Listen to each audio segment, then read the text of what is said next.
Pada video pembelajaran kali ini kita akan membahas mengenai zat makanan yang merupakan salah satu bahasan dari sistem pencernaan pada manusia. Yang kita bahas hanya fungsi dan bahan dari makanan itu sendiri. Fungsi dari makanan diantaranya adalah untuk pertumbuhan dan perkembangan tubuh, pemeliharaan dan perbaikan sel-sel yang rusak, pengaturan metabolisme. Metabolisme adalah serangkaian proses pengubahan makanan menjadi sumber energi, kemudian sumber energi tersebut dapat digunakan untuk melakukan kerja pada organ-organ yang terdapat pada tubuh manusia. Kemudian fungsi makanan lainnya adalah untuk menjaga keseimbangan cairan tubuh, mempertahankan tubuh dari serangan penyakit, serta fungsi utamanya adalah menghasilkan energi. Bahan makanan terdiri dari karbohidrat, protein, lemak, vitamin, dan mineral. Karbohidrat biasanya dapat kita peroleh dari padi-padian, umbi-umbian, tepung, dan sagu. Padi-padian contohnya diantaranya adalah padi dan gandum. Umbi-umbian contohnya adalah kentang, ketela, dan ubi. Tepung bisa berupa tepung maizena, tepung tapioka, dan lain sebagainya.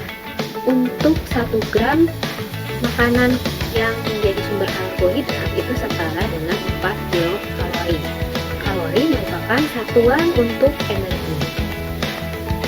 Fungsi dari karbohidrat diantaranya adalah sebagai sumber energi. Karbohidrat biasanya dipecah menjadi gula sederhana seperti glukosa, fruktosa, dan galaktosa. Kelebihan gula biasanya disimpan dalam bentuk glikogen atau gula darah dan lemak. Yang kedua adalah protein. Protein ini sama seperti karbohidrat, itu fungsi utamanya sebagai sumber energi yang dapat kita peroleh dari protein hewani dan juga protein nabati. Untuk protein hewani bisa kita peroleh dari susu, telur, ikan, dan daging. Sementara protein nabati dapat diperoleh dari tempe, tahu, dan kacang-kacangan. Fungsi dari protein ada 3 secara umumnya. Yang pertama adalah untuk pertumbuhan dan mengganti sel-sel yang rusak. Kedua, menyusun enzim dan hormon. Dan yang terakhir adalah sebagai pembentuk antibodi. Antibodi ini dapat kita gunakan untuk melawan serangan penyakit. Lemak itu merupakan sumber energi yang dapat diperoleh dari sumber makanan yang struktur kimianya dapat dibedakan sebagai lemak tak jenuh dan lemak jenuh. Lemak tak jenuh dapat kita temui pada suhu ruangan, berbentuk cair, dan dapat kita peroleh dari minyak nabati dan biji-bijian. Sementara lemak jenuh itu biasanya bentuknya padat, dapat kita peroleh dari daging, susu, keju, serta minyak kelapa. 1 gram daging itu biasanya setara dengan 9 kilokalori. Lemak ini selain sebagai sumber energi dapat melarutkan vitamin A, D, E, dan K. Sebagai unit penyimpanan energi dari kelebihan makanan yang disantap selain lemak itu sendiri, karbohidrat serta protein jika dikonsumsi berlebihan akan dirubah menjadi lemak.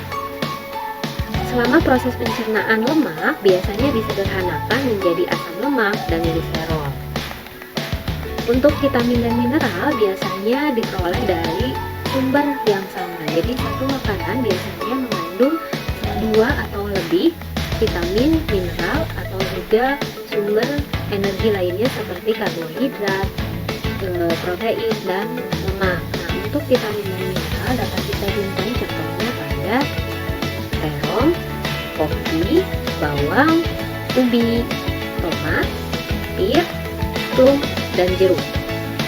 Dapat kita simak contohnya misalkan dari bawang itu mengandung vitamin A, C, dan E. Sementara mineralnya mengandung kalium, magnesium, fosfor, kalsium, seng, dan sulfur. Sementara untuk vitamin B dan C dapat kita peroleh dari jeruk. Itu jeruk juga mengandung mineral kalium. Sementara untuk ubi, selain mengandung karbohidrat, juga mengandung vitamin A, B, dan C, serta mineral seng dan selensi.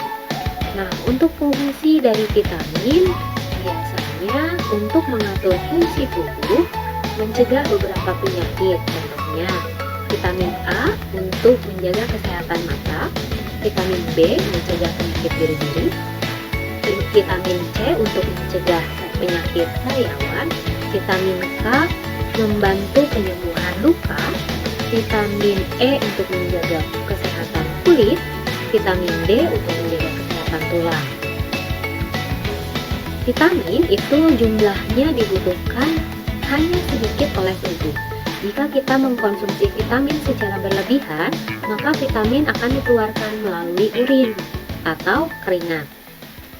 Sementara untuk manfaat mineral diantaranya adalah untuk pembangunan sel, membantu reaksi kimia tubuh, mengangkut oksigen ke seluruh tubuh, serta pembentukan dan pemeliharaan tulang. Sekian, terima kasih.